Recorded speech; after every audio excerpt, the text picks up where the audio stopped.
chemtrails. We got 2 streaks that's visible, and then a 3rd streak that has already dissipated, but it's trying to take away attention from the rising sun.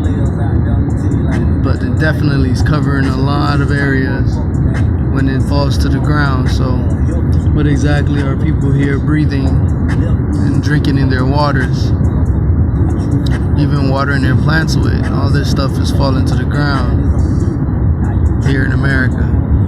So we talk about leaving home, leaving Africa, leaving Biafra to come to be here, but look at what's going on. Chemtrails, got chemicals in it, different chemical warfare, got different various types of harmful chemicals inside dropping on the ground that we're breathing in. This is just beyond craziness.